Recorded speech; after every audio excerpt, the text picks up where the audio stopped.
Durante milênios, a cavalaria foi a elite dos exércitos, símbolo de mobilidade, força e prestígio.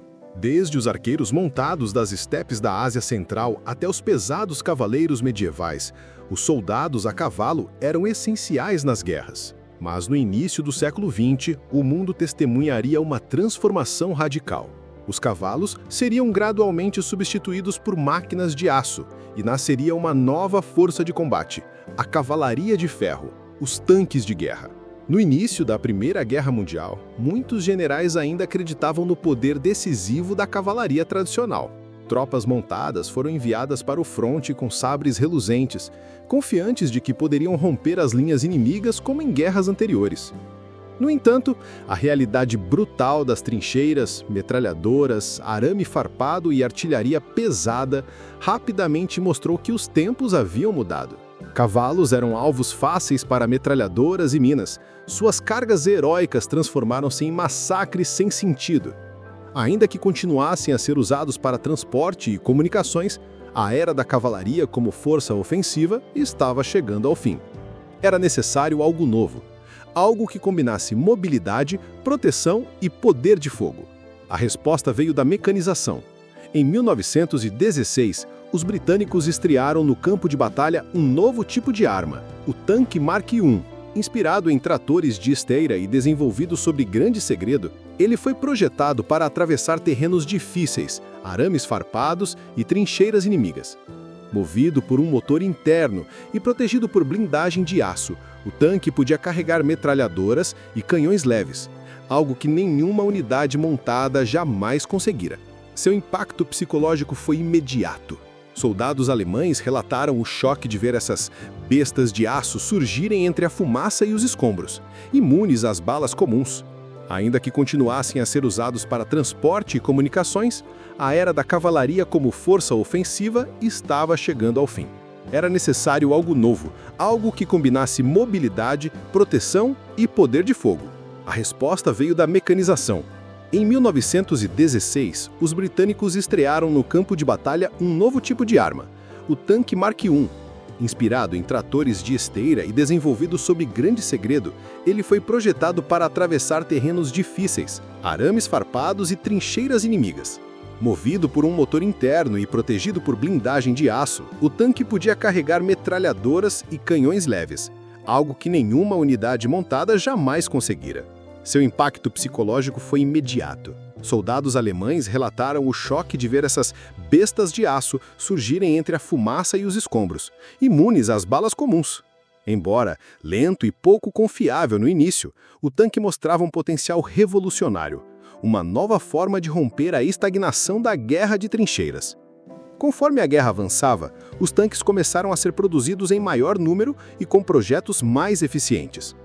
Em 1917, os franceses lançaram o Renault FT, o primeiro tanque com torre giratória, um modelo tão eficaz que se tornaria o padrão de design de tanques no futuro.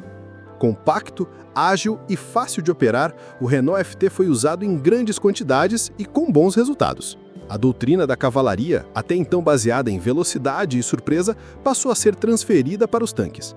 A chamada cavalaria blindada começou a surgir nos manuais militares. Agora, o avanço não dependia mais do fôlego dos cavalos, mas do combustível, da tração por esteiras e do aço temperado. Nos anos finais da Primeira Guerra Mundial, já era evidente que os tanques seriam parte central da guerra moderna. A substituição era mais do que simbólica, era doutrinária. Os exércitos começavam a treinar unidades especificamente voltadas para a guerra mecanizada, com táticas próprias, envolvendo movimento coordenado, penetração profunda nas linhas inimigas e apoio da infantaria motorizada. A nova doutrina exigia mudanças profundas.